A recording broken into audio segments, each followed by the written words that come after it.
Hannah Rose is the owner and psychotherapist at Rose Wellness, and they are a counseling group in Baltimore, Maryland. She specializes in relational dysfunction and trauma and is a trained EMDR therapist and a public speaker. Hannah is a nationally certified counselor, an advanced clinical relapse prevention specialist, and a licensed clinical professional counselor and supervisor. And in her spare time, she's an adjunct professor at Goucher College. Hannah believes that therapy is important to everyone and wants to create safe spaces for her patients. iHire connects you to industry-specific jobs in over 57 talent communities. Find your niche today on iHire. So it's so nice to have you, Hannah. I'm really happy to be talking to you today. Thank you so much. It's good to be here. Can you share your journey leading up to your current role at Rose Wellness? Absolutely. So I went to college for psychology. I went to Goucher, was always drawn to mental health, probably from being in therapy as a child, and as many of us are. And I went to graduate school at Hopkins for clinical mental health counseling. From there, I had a bunch of internships in addiction treatment, actually. And so I worked in intensive outpatient units, and then I worked at an inpatient facility up in Havre de Grace, Maryland, for about 5 years and loved it, and also experienced a lot of burnout and was aware of compassion fatigue starting to creep in because that's a really intense field and there's a lot of trauma.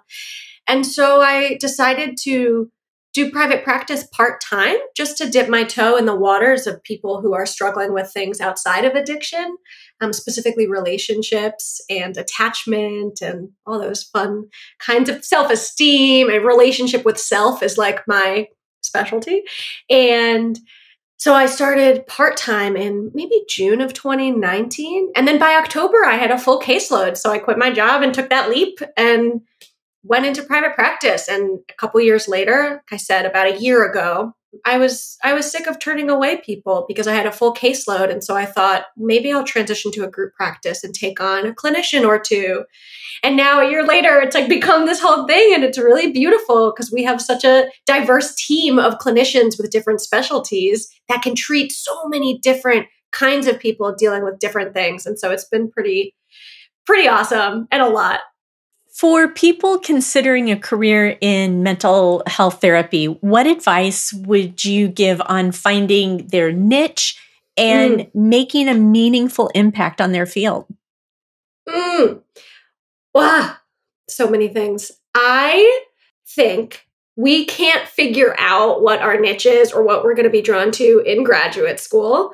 And maybe some people can. Oftentimes, we're most drawn to that which we've experienced ourselves. So someone who's gone through their own eating disorder recovery often wants to work with people struggling with eating disorder. Same thing with addiction, same thing with certain traumas, etc. That's not always the case, but like it's the case a lot of the time. And so I would say be open-minded to different things. I would have never guessed that my specialty would ever be relationships because my life was a dumpster fire. And then specifically relationship with self, which was awful for a very long time. And that's like, I can speak about relationship with self and tools and techniques and things to look for probably for an entire day straight. I would say be open, be malleable, forever learn more because there's just always more to learn. And nothing is concrete. So like I worked in the addiction field for, I think, almost 7 years total. And that doesn't mean that's all I could do. Deviating from addiction was scary because it was new and I didn't know if I had anything to offer outside of addiction. And I do. And I did. And so being open and trying new things. It's kind of why I really liked going to a liberal arts college was, I took classes across all these different subjects. Otherwise, how the heck am I supposed to know what I want to do? Like I'm 32. Oh, gosh. And I'm still changing what I want to do. I was like, yes, I'm a therapist. And now I'm like, I run a practice and also maybe want to get into more public speaking and do musical theater. That's all I want to do. Honestly, all I want to do is musical theater. But it's like, we don't have to tie ourselves to this concrete cinder block of an identity wrapped up in our profession. this is what I do, and it's a branch of who I am, but who I am is not dependent on what I do. And I think that's a big piece. What drives your passion for your work? Oh, there's like a fire in me. So it used to be when my like number one passion was counseling and then group counseling, which is a whole different ball game.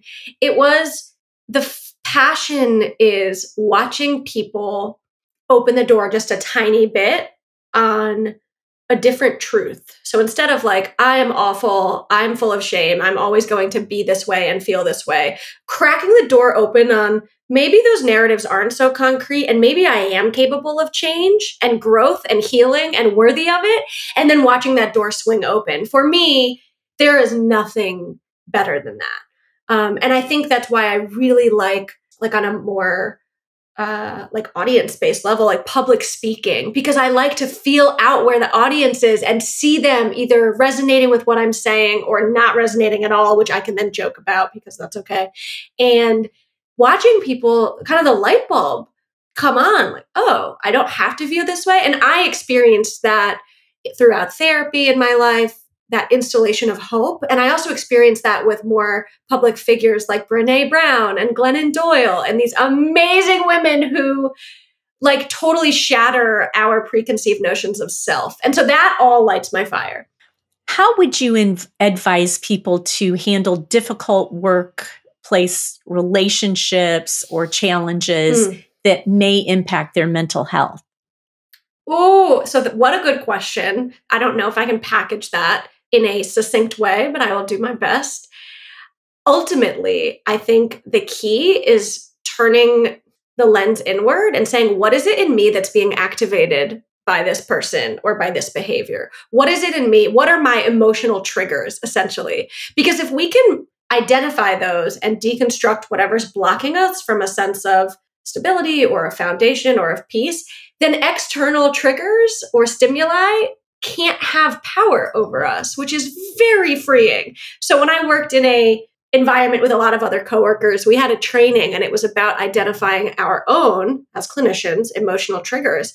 And I realized that it's not that condescending, narcissistic people make me feel a certain way. It's that I had this deep-seated insecurity. And when I felt condescended, I would get reactive and then almost play the victim and like they make me feel this way, but no one makes me feel anything. And so that's the advice I would give to people that are in difficult work environments, which is probably everyone, is that it's okay to not get along with everyone, but also can we empower ourselves to look inward and say, why am I bothered by this? Why am I triggered by this? And can I tap into the root of that and deconstruct it so that it no longer kind of keeps me a hostage in this prison of self? So how do you deconstruct that? Because I think that most people can say, okay, I know what the trigger is. I know what's upsetting me, but how do you go that next step to be able to sleep at night, to not wake up and have those thoughts coming to you like, oh, this person really gets to me and they really know how to push my buttons. How do you identify those triggers and then turn those around? Yeah, I hear you. It's the doing something about it that's hard. A lot of us have that self-awareness and can say, I know exactly why this is happening. However, a really common narrative is, well, this is just how I am, or this is just how it is. And that's false. It's not just how it is. It can be different, but we have to put the work in. And so what is the work can look different for different people. I think therapy is a luxury and a privilege that many people can't afford.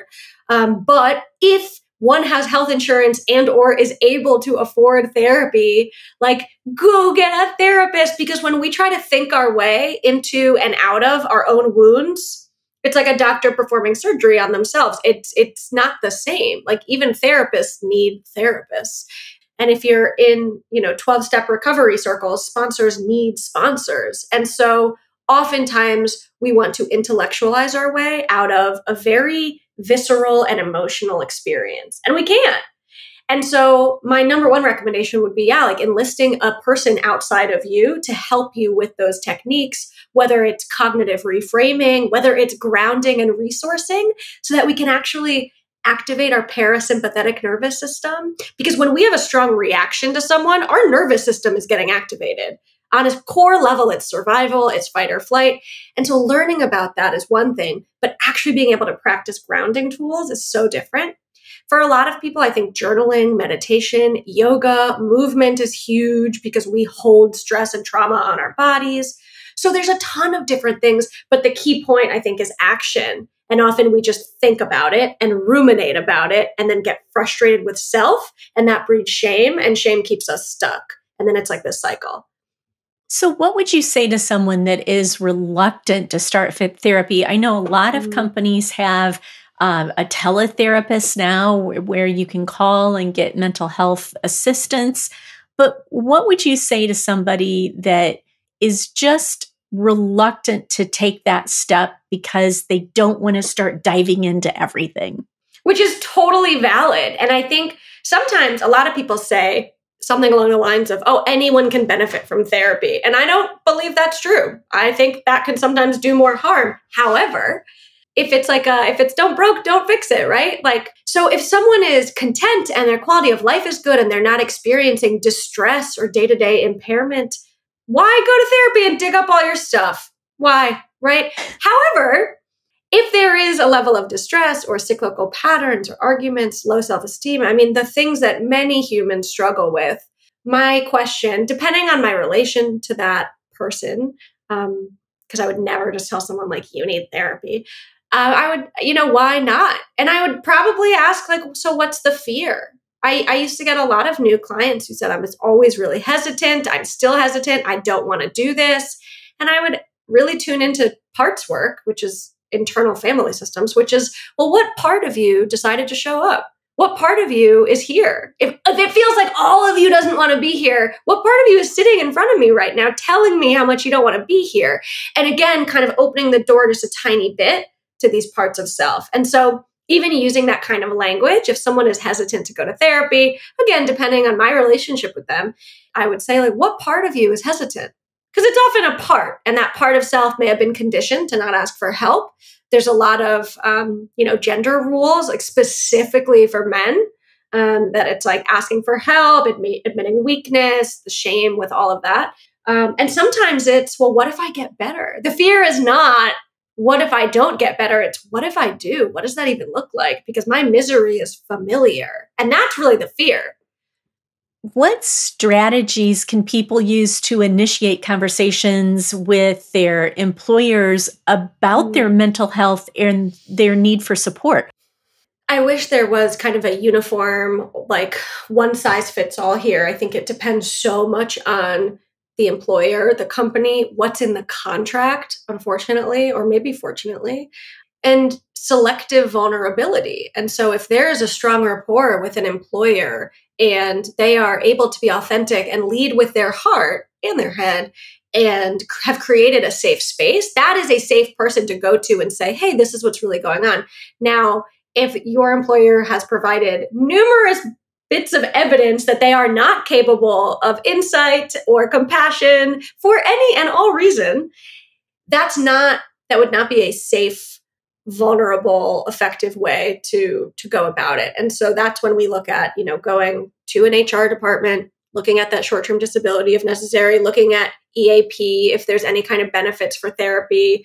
So it really depends on the environment. I've had clients say it's really frustrating when people say like, oh, just ask for time off, ask for a self-care day. And it's like, okay, but if I have an abusive boss, that's not a safe place for me to go do that. Or if my HR team is like corrupt, then like that's not safe for me. And so I think tuning into that selective vulnerability and figuring out who is safe. Where can I go? And also, what legally am I entitled to? Because a lot of times there are clauses in contracts legally that say you can take this amount of days, or if you need to be on short-term disability, your therapist can write a letter saying this person needs some time off. And so looking at those resources, and yeah, sometimes talking directly to a boss, and sometimes actively not talking directly to a boss, depending on who they are. Well, while we're on this topic of bosses, what would your guidance be on to someone who has a boss that they are just struggling with and the boss could either be a bully or narcissistic or unhelpful, all of the above. What's your advice? God, it's hard for me to, again, kind of give like a uniform piece of advice without knowing situationally what's going on. But the key things that come up for me are, what is it about the boss that's triggering me? What is my part? How am I feeding into this resentment? So again, this is going back to like 12-step modality, which is when I have a resentment, who do I resent? Why do I resent them? What is the cause of the resentment? And what's my part? And often it's hard to look at our part, especially when it feels like a very justified resentment. But resentments really eat us alive and don't affect the other person at all. And so looking at, how am I contributing to this? Am I talking gossiping? Am I gossiping with my coworkers and adding fuel to the fire? Am I complaining all of the time? Like, what am I bringing to the environment or to this dynamic that's fueling my resentment? What is my part? And then asking, where are there opportunities for boundaries, be them verbal boundaries or just physical boundaries? If you're both in the break room, is it possible to leave so that you don't have to listen to their voice, which might sound like nails on a chalkboard? And I would take it even further and say the way that we conceptualize ourselves and the world becomes our reality. So our narrative, the story we tell about ourselves to ourselves and about the world to the world, is our truth. And so if I'm saying I have a bad boss, that belief continues to be true. The reality, and this is a very humanistic approach because I don't believe that they're necessarily bad people. And believe me, I don't like a whole lot of people. However, rather than this good or bad, nice or mean, it's like, my boss is really limited. This is really helpful with wounds that come up with parents. Instead of like, my parent sucks, it's like, my parent is limited and loves me in the way that they can, or they did the best they could. And so it's actually, I think, Brene Brown's husband, and she's a social worker that studies shame and fear and vulnerability. Her husband said once, I choose to believe that everyone is doing the best they can with what they have. Not because it might be true, but because it leads me to not harbor resentment day in and day out that things are happening to me. Things are just happening and I react to them. And so I think with a boss, and again, this is so much easier said than done. I am incredibly privileged to not have a boss. I think it's really important to look at, am I creating any room for compassion? Even if I'm not going to be nice to my boss's face, can I believe like, wow, if they are a bully, right? That's really sad because then they probably bully the other people in their lives. That must be really lonely. I wonder what pain they're experiencing. Right. It's kind of messed up. And I would never say this to someone's face, but if someone is really awful in some ways, my thought is like, God, I wonder what happened to you to make you this way. And that's sad. And that creates room for me to feel compassion instead of anger, resentment, and like almost entitled self-pity that I'm affected by this person. That's a great way to look at it because, as you said, most people don't really look at it from the lens of what is my part and how can I show this person compassion. You just know that that person is making your life miserable. And as you said, it's so much easier to just say, oh my gosh, how is this affecting me? And not think about what they might be experiencing to make them take these actions. And I think it's important to note that acceptance of how someone is not passivity, right? Like me accepting someone who may be a bully or super narcissistic does not mean I'm going to then be passive to boundary violations or being treated or spoken to a certain way. Me accepting where they're at does not mean I'm just going to be passive and be a doormat. And that's difficult with bosses because of the power dynamic at times. And so I'm sure it's difficult with employees for bosses sometimes. You've got a really indignant employee, but you can't say anything because, it's the world. So I just think it's important to note that like it makes sense if you are an employee of a boss that really activates you negatively. Of course, your go-to is not going to be like, wow, I wonder what's going on with them, because your experiences are valid and matter. Regarding the resentment, that can be helpful. Regarding what you do about it, looking at where there's opportunity for action and where there isn't. A lot of times we experience learned helplessness in jobs where it's like, well, this is just my job and this is just how it is. And again, we get very familiar with our own misery. It can almost become like a personality trait, and that's a choice. I really subscribe to the belief that, pain is inevitable, but suffering is optional. Like suffering is a choice. How we choose to react to life's stimuli, I believe, is on us. And Buddhists really subscribe to that notion that everything is inherently neutral and we bring meaning to it, even death, even sickness. And I believe that. And that really helps me sometimes to also be mindful of that narrative of like, this is happening to me. It's like, well, is it? Are they doing it to me, or are they just doing it and I'm very affected by it? And can I navigate that? Well, thank you so much. It was great to have you. Thanks for having me.